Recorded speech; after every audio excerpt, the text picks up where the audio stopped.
So the following Zoom session is being recorded and will appear later today on my YouTube channel, Math with Mayo. Therefore, when you participate in the Zoom meeting, if you do not wish for your picture or your name to be made public, please leave the video off and use an alias name. If you have questions during the meeting but do not wish to speak, email me at bmayo@ybcc.edu and I'll respond as soon as I can. All right, so eventually today we're going to go on to section 6.3, part 1, and then tomorrow part 2. But first I have some questions people asked about and a couple of things that I just want to mention to you. So first of all, as some of you are discovering, WebAssign is really picky. And in fact, math is really picky. And let me give you an example. Let's say that in a formula, you have, and I'm just making up some formula. Let's say you've got B equals A, capital A, C, D, okay? Well, the small a and the capital A are different variables. So what will happen is WebAssign might give you a problem that it wants you to factor, and it's like s squared plus 3s minus 14, okay? And you have to look at it very carefully because maybe that's a small s, maybe it's a large s. But for instance, I had a student yesterday who didn't realize that they're different in terms of WebAssign. They were using a capital A when in fact, if you looked at it very closely, it was a small a, and so it was marking it wrong. So again, be very careful with that. And also, I think I mentioned yesterday, don't put an implied 1 coefficient in front of a variable. It doesn't recognize that. It isn't wrong, but WebAssign marks it wrong. So that's just a good thing to avoid. Okay, anyway, so now we're going to look at some questions from 6.2 that a student asked about. So 6.2, we're going to start with problem number 13. And again, your problem number 13 might look slightly different, but it's the same idea. Okay. So the directions say factor completely. We've got 3y squared minus 30y plus 27. So here we have a trinomial, 3 terms. It's in standard form, descending powers of the variable y. It doesn't have a leading coefficient of a 1, but it does have a greatest common factor of a 3. So the first thing we're going to do is take out that 3, which gives us that. Now we're going to take the trinomial that's in parentheses and factor it further if we can. Since the leading coefficient inside is now a 1, we can split it up, y and y. We're looking for a product that is 9 and a sum that is negative 10. Okay, now to get a positive product, you either need a positive times a positive or a negative times a negative. But if we choose 2 positives, the sum couldn't be negative. So we have to be looking for 2 negative numbers, negative 9 and negative 1, negative 3 and negative 3, and there's your correct answer. So minus 9, minus 1, and there is the factorization. Any questions about that problem before we go on to the next one? All righty. Also in 6.2, this is number 14. It says factor completely 2b squared minus 18b plus 16. Again, we have a trinomial in standard form, and this has a greatest common factor of a 2. So we'll factor the 2 out first. Okay. Now we're going to take the trinomial that's in parentheses and break it apart, b and b. Product is 8, sum is negative 9. This is very much like the previous one. So we have to have 2 negatives, negative 8 and negative 1. Any questions about that one? Okay, let's see. Number 30 or 25 coming up next. So 6.2, number 25. Factor completely, negative n to the 4th plus 27 n cubed plus 90 n squared. Again, we have a trinomial in standard form. And let's see, our coefficient is negative. So I need to factor out a negative, but I also see that I can take n squared out of all three terms. So I'm going to take out negative n squared, which gives me n squared minus 27n minus 90. Be careful, watch your signs there. Make sure you've got the correct signs. Okay, so then I'm going to get negative n squared, n product is negative 90, sum is negative 27. Well, let's see. The product is negative, so that means I've got to have one positive factor and one negative factor, or one negative and one positive, but my sum is negative. So that means my two factors, the one that's negative and the one that's positive, the negative factor is going to dominate. So I'm going to have a big negative and a little positive. Okay, so my negative factor has to have a greater absolute value. So I'm going to start with, how about negative 90 and positive 1? Well, that gives me the right product, but the sum would be negative 89. So that's not correct, but let's keep going. Negative 90 is even, so I could cut it in half and then double the 2. I would still have a product of negative 90, but now my sum is negative 43. Well, I'm getting closer. Okay. I can't cut negative 49 in half because it isn't even. But let's see, 2 doesn't go in. What's the next number? Oh, 3 goes in. How about if I take out a 3 here and multiply by 3 there? Okay, by dividing by 3 there and multiplying by 3 there, I still get a product of negative 90. But now what's my sum? Negative 9. Oh, you know what? I've gone too far, haven't I? Because I went past the negative 27. Don't panic. What that tells me is that one of my numbers is between negative 45 and negative 15, and the other is between 2 and 6. Well, I'm going to try and find the number between 2 and 6 because there's a lot less numbers between there. So it's either got to be a 3, a 4, or a 5. Okay? See, 3, 4, or 5. Well, 4 doesn't even go into 90 evenly. 3 would go in, what, negative 30. Oh, there's our 2 numbers. Okay with that? Now, you might be clever enough to just look at this and look at that and go, oh, I can see it's negative 30 and negative 3, and then you can skip all of this. But if you can't, which is probably most of us, then this is a way to narrow it down to kind of, narrow it down to possibilities. So minus 30 and plus 3. I could also write it this way because, again, multiplication is commutative. So we could commute the factors that are being multiplied. Okay. Any questions about that before we go on?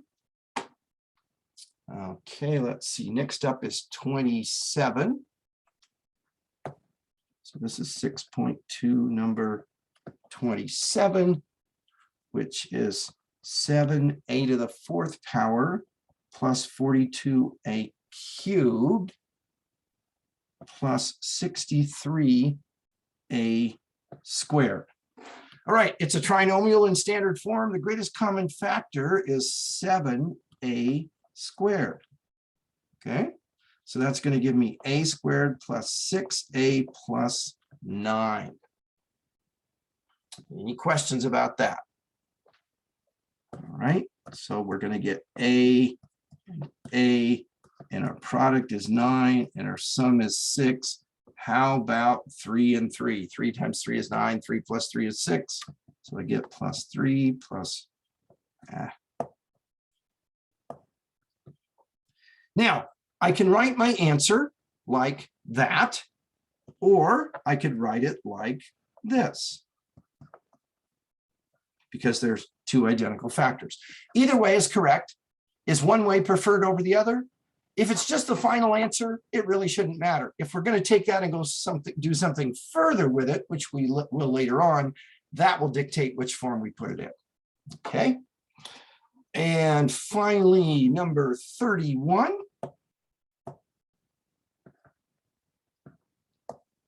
Okay, what's going on here? Here we go. Okay, 6.2, number 31. Simplify the expression. And this is kind of a review, actually, of something that you would have done back in Math 85. Okay. So let's review some rules. If you're multiplying two powers with the same base, you add the exponents. So a to the third power times a to the sixth power would be a to the ninth power. Okay. So doing that, we'd have on top a to the 12th times a to the negative 6 would be a to the 12 plus negative 6, which is a to the sixth power. Okay. Also, I want to remind you that anything to the 0 power other than 0 to the 0 power is 1. On the bottom, a to the 6 times a to the 0 would be a to the 6 plus 0, which is a to the sixth power. When you're dividing two powers with the same base, you subtract. So a to the m divided by a to the n is a to the m minus n. So this would be a to the 6 minus 6, which is a to the 0 power.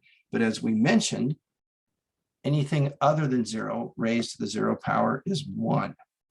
Now, if this like totally blows you away, in your textbook, whether you're using the loose leaf copy or a hard copy or the online ebook, back in section 5.2, it covers this extensively. And I will do a little bit of review here and there, but if you need more review, if there's time you ask, I'll do it in class. Otherwise, I would say go back and take a look at section 5.2 in your textbook. Okay, so with that, we're going to go on to section 6.3.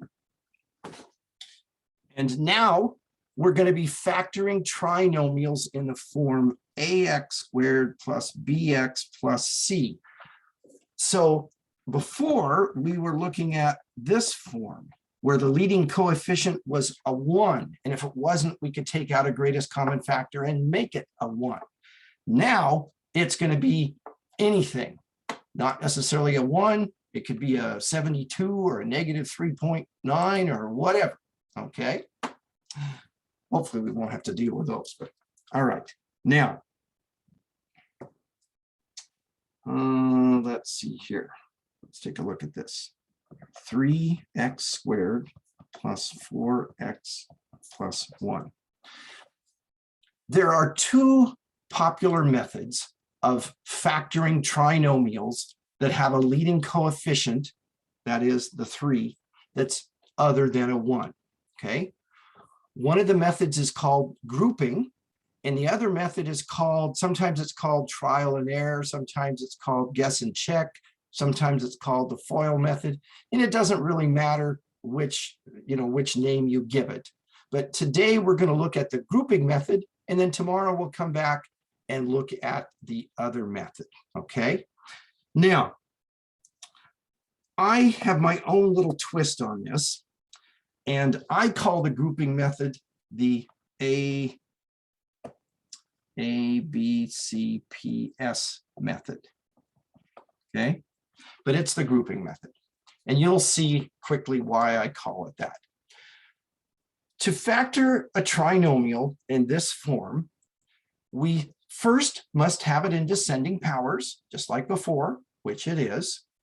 Secondly, if there's any greatest common factor that we can remove, we would do that first. In this case, it's already in standard form, and there's no greatest common factor we can remove. Okay, now think of this trinomial as being in the form ax squared plus bx plus c. So that means that a is 3, b is 4, and c is 1. So a, b, and c are the coefficients of the first, second, and third terms. Okay. Any questions about that? All right. Now, The product is going to be equal to A times C, and the sum is going to be equal to B. So in this case, the product is 3 times 1. So the product is 3, and the sum is 4. So here's the critical information. So now you can see why I call it the Abcps method. Now, this P and this S, just like the stuff we did yesterday, P stands for product and S stands for sum. But here's where things get different, okay? When the leading coefficient is not a 1, we can't just go here and put in X's and find the numbers. No. What we're going to do is we're going to take this trinomial, the one that we're factoring, and we're going to rewrite it, but we're going to split that middle term into 2 terms whose numbers are the ones we find down here. And I just realized I didn't finish finding the numbers down here. So 2 numbers whose product is 3 and whose sum is 4. 3 and 1. 3 times 1 is 3. 3 plus 1 is 4. Okay, sorry about that. So we're going to take this and split it up into 2 terms. And then the 1 goes there. So these 2 terms came from there, split up according to those 2 numbers being their coefficients. It seems kind of complicated at first, but I think you'll find once you get used to the process, you most likely will actually even prefer this method over the one we're going to look at tomorrow. But we'll see. We'll see. Okay. Now, I put a 1 here. I don't technically need the 1 there, but I'm just putting it there to emphasize these numbers went right there. Okay. Let me recopy that without all the extra chicken scratch. Okay. Now, I have 4 terms. Did we do anything in the last couple of days that had 4 terms? Yeah. Factoring by grouping back in section 6.1. So I'm going to split it up. The greatest common factor of the first 2 terms is 3x. The leftover is what? X plus 1.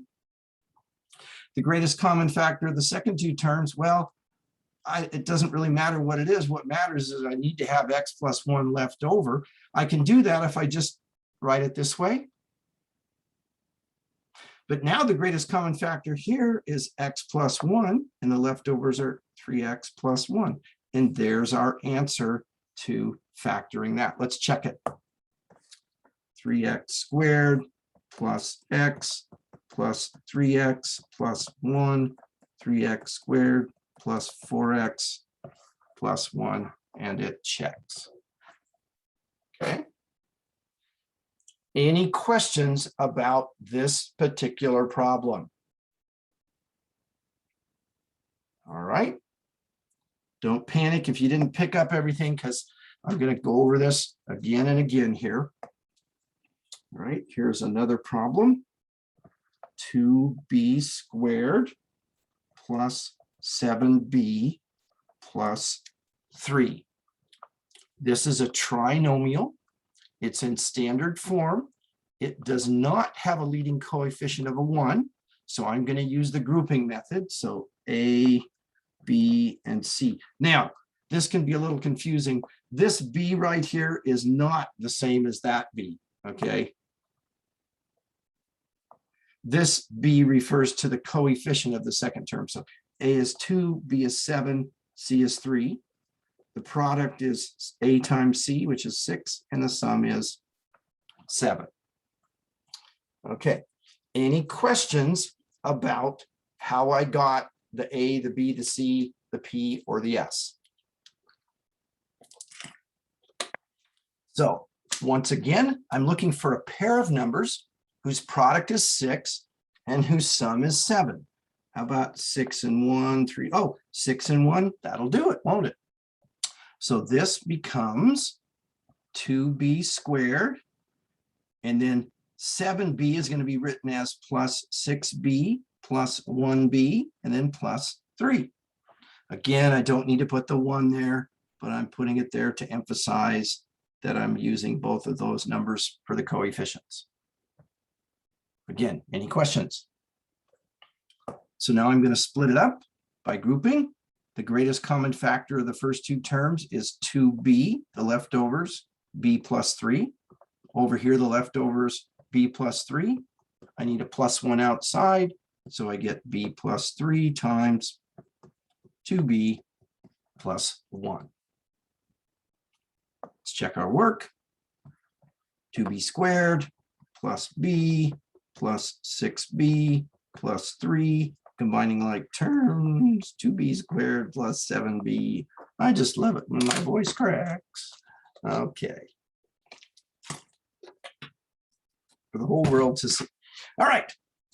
Any questions about this one? Okay. Let's see here. Let's do this one. 4z squared minus 13z plus 3. This is a trinomial in standard form with a leading coefficient that is not a 1.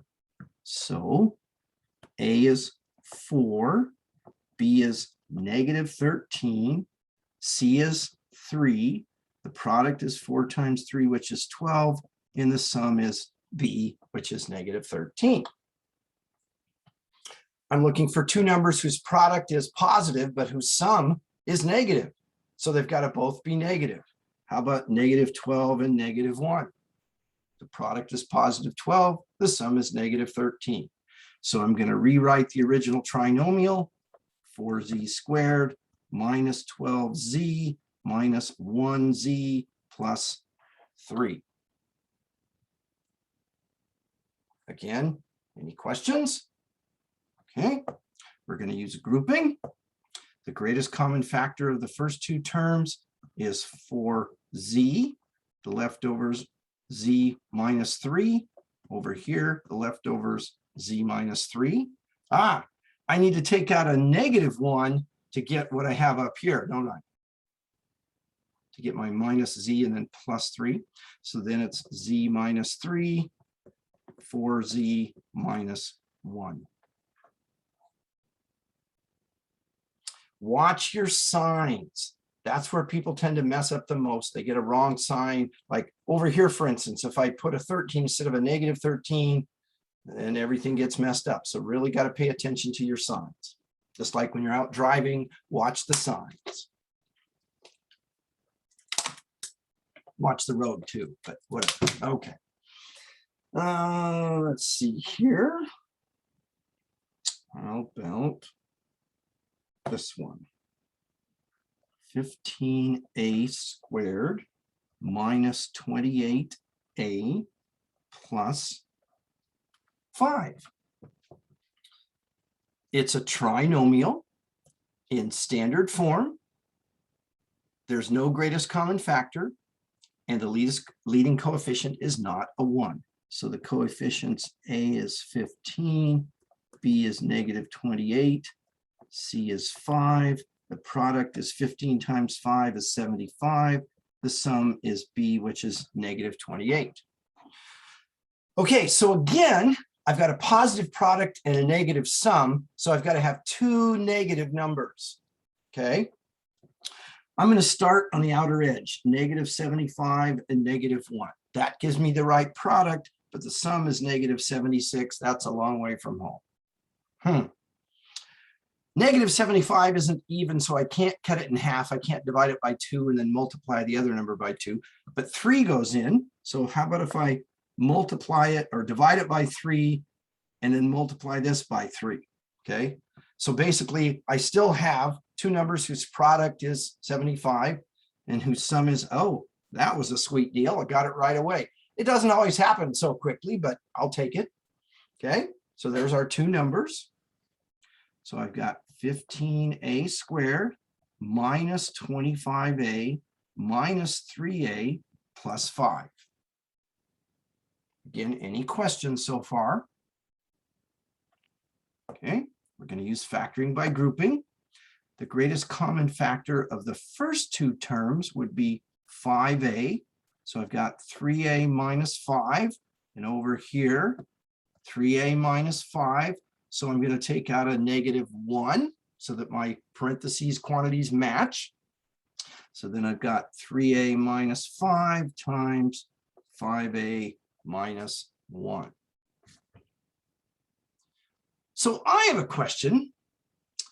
Does it matter which order I put those two terms? I'm splitting that middle term up using these two coefficients, but does it matter if I do it this way? What if I did it a different way? What if instead I wrote 15a squared minus 3a minus 25a plus 5? What if I switch those two terms in the middle? Would that affect my answer? Would I get a wrong answer? Doesn't matter. Okay, so factoring by grouping, I'm going to take out what, a 3a and get a 5a minus 1, and over here a 5a minus 1, and then a minus 5. So I get 5a minus 1, 3a minus 5. I got the same answer, but the two factors are commuted. Bottom line, doesn't matter which way you write those two middle terms that you get from this process over here. All right. So if you had that question, now I've answered it. Okay, let's see here.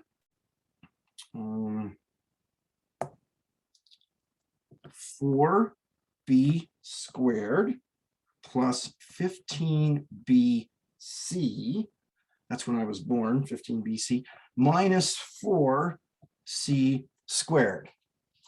All right, this is a trinomial. It's in standard form. There's no greatest common factor. It has a leading coefficient of something other than a 1.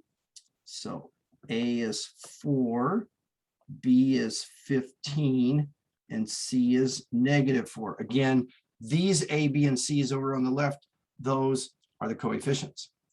Product is -16, and the sum is 15. I've got a negative product, so I've got to have a positive factor and a negative factor. Okay, I have a positive factor and a negative factor, but the sum is positive.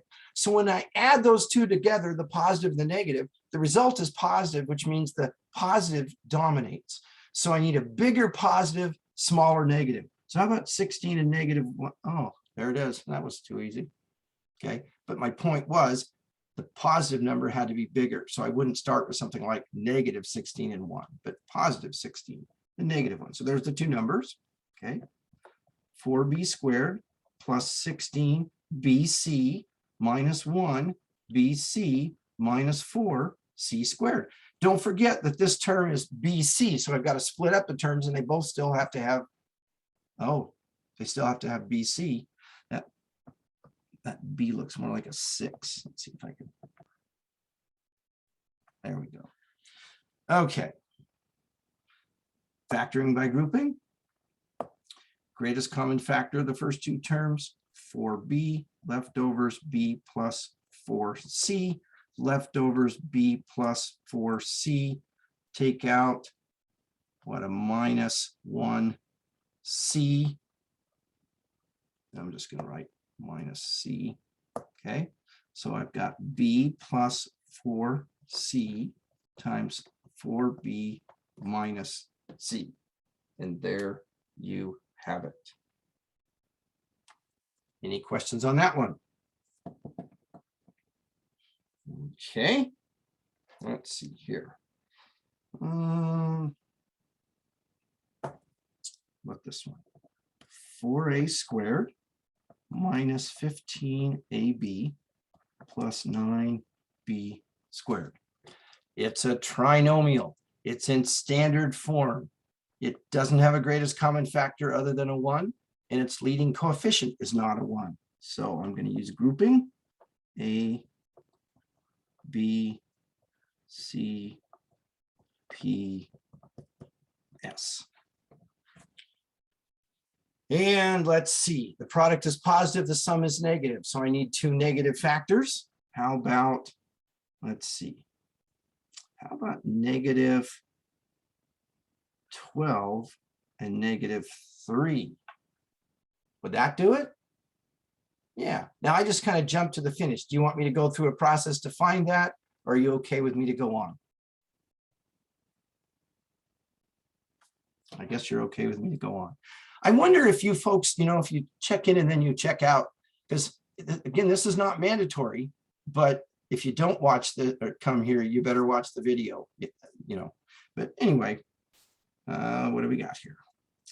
4a squared minus 12ab minus 3ab plus 9b squared.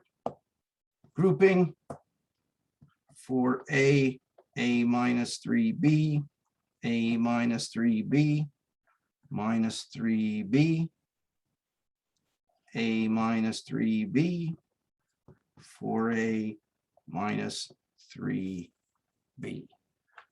There you have that. Questions? Okay. How about this one? 70a squared minus 95a plus 30. This is a, write that again. My 9s look like my a's. 95a. Okay. This is a trinomial in standard form. It does have a greatest common factor. We can take out a 5. So we're going to do that first of all. Let's see, that's going to be what? 14a squared minus 19a plus 6.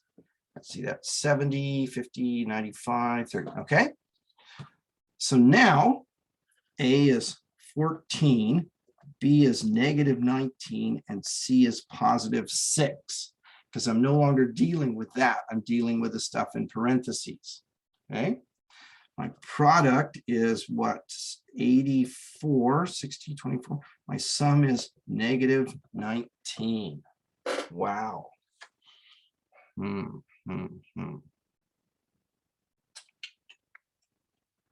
see here. 64, negative 19. I need 2 negative numbers, don't I? So how about, let's see, negative 84 and negative 1. That would give me a sum of negative 85. Negative 42 and negative 2.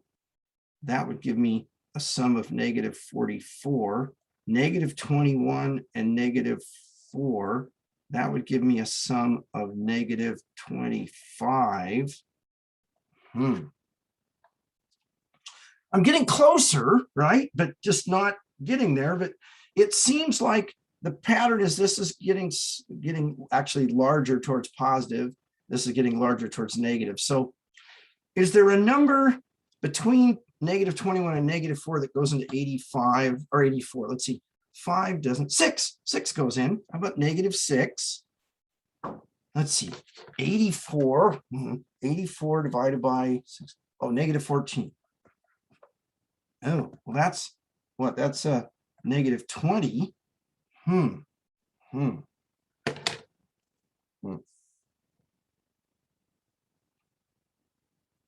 So close, and yet. Is there another number between negative 14 and negative 6 that goes into 84? How about negative 7? Does that go in? It does, doesn't it? Negative 7, it goes in what, 12 times? So negative, there it is, negative 12 and negative 7. Wow, that was a tough one. Okay, so 5, and then we've got 14a squared minus 12a minus 7a plus 6. I was starting to doubt myself, thinking, oh man, I've messed up somewhere. Should have stayed in bed. Okay. When we write these out, do we have to use brackets or? Okay, let me, you don't have to, but let me explain why I switched to brackets, okay? Because the next step, I'm going to be using parentheses inside.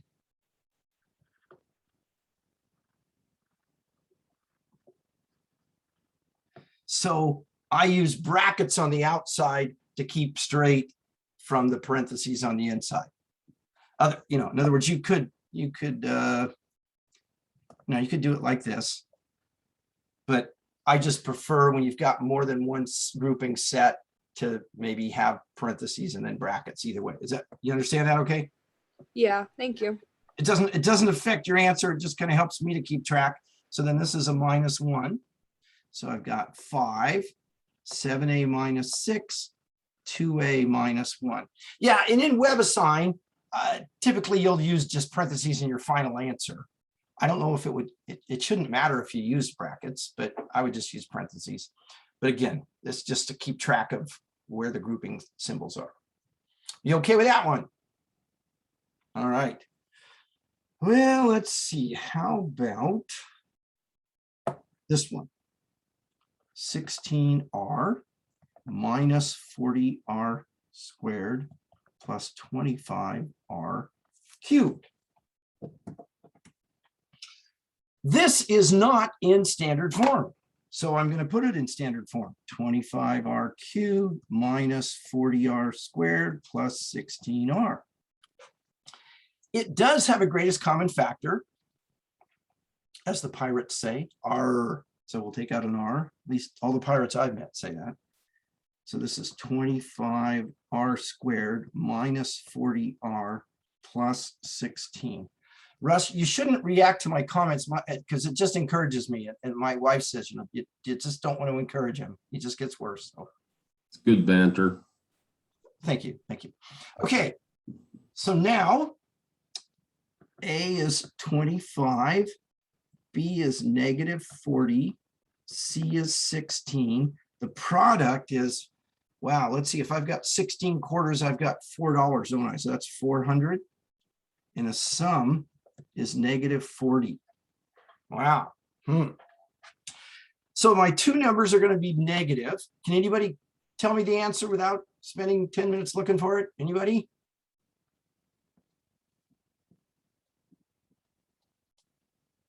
Okay, fine. We'll spend 10 minutes looking for it.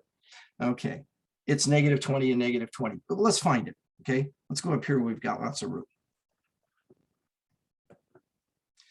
So I've got -400 and -1, which gives me a sum of -401. Split this in half and double that. I've still got a product that's 400. I've got a sum of -202. I'm a long ways from home, but I'm getting closer. Split this in half, double that. I'm down to -104. Split this in half and double that. I'm down to -58. Split this in half and double that. I'm down to 34, -41. So close, so close. So I need a number that's between here. Okay. Can you think of any number between -25 and -16 that goes evenly into 400? Okay, fine. Let's do it the hard way. Okay, let's see here. 400 divided by -24. No. 400 divided by -23. No. 400 divided by -22. No. 400 divided by -21. No. 400 divided by -20. Oh. -20. Oh, and -20, which is -40. I was hoping somebody would see it, but anyway, this will get you there, I'm sorry, I'm usually more talkative. I'm just kind of under the weather today, Professor. You're under the weather. Yeah, a little bit. What do you have to do to be over the weather? Oh, drink more water, I suppose. Well, there you go. Well, I'm sorry you're not feeling good, Russ. That's why I'm so quiet. Yeah, that's all right. That's okay. It takes a lot to make me quiet. So anyway, but you've already figured that one out. All right, so here's our two numbers. So I've got,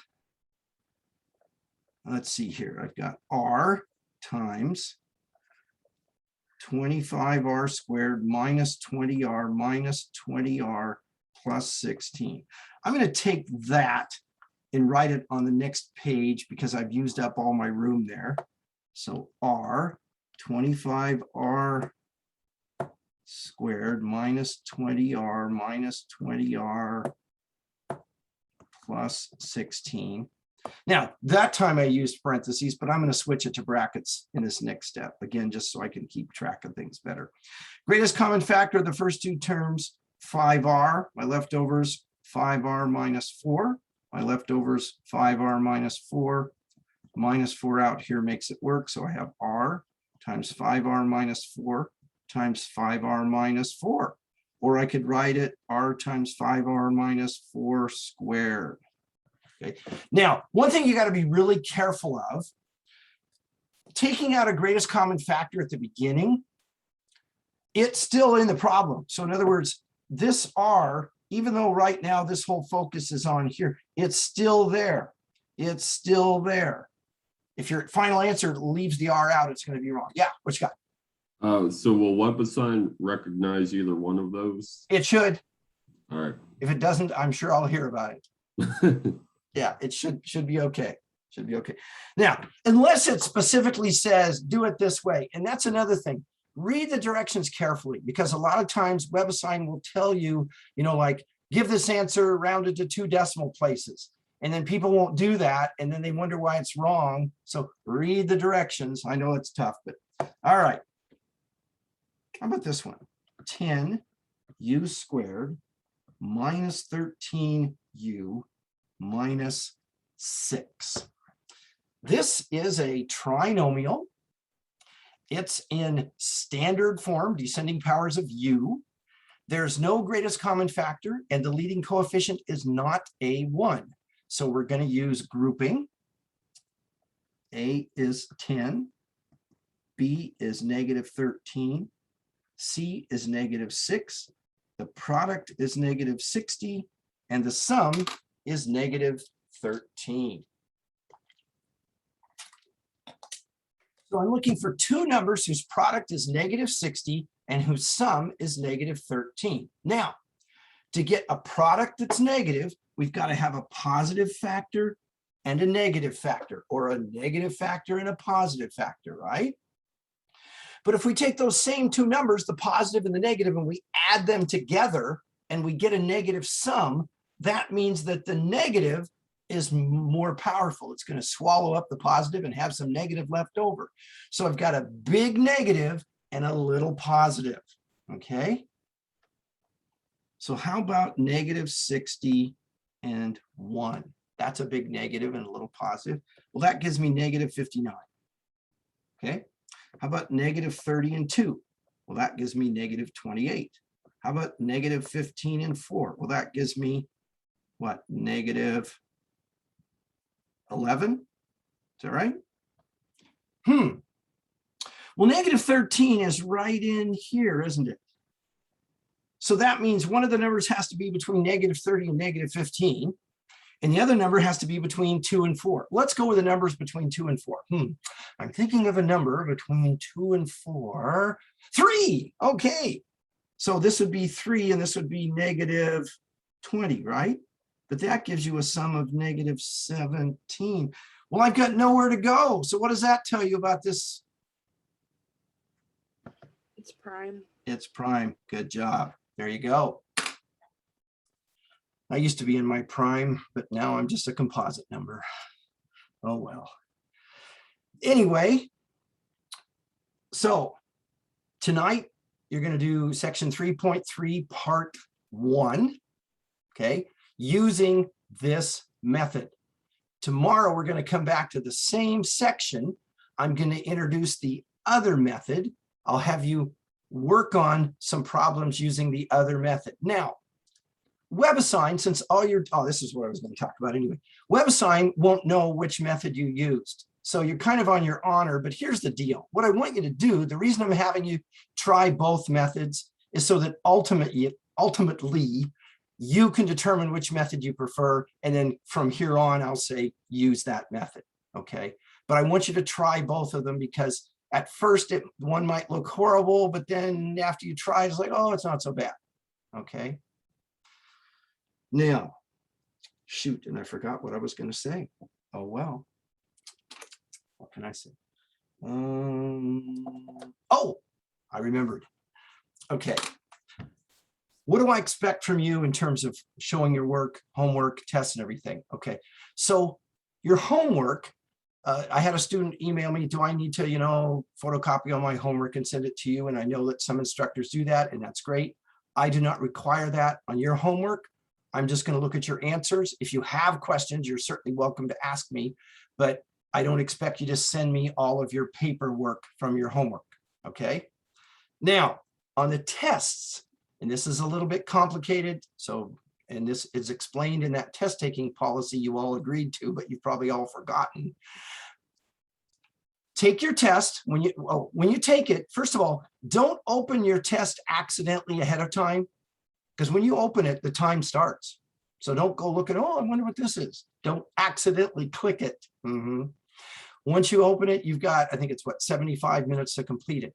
What I want you to do, you're going to work out your test problems, you're doing it on paper and pencil or whatever, and then you get an answer, you put the answer in, and then you submit it, okay? Make sure before you click submit that it's what you say, what you wanted, because I get a lot of people to say, well, I submitted the wrong thing. Well, too bad, it's wrong.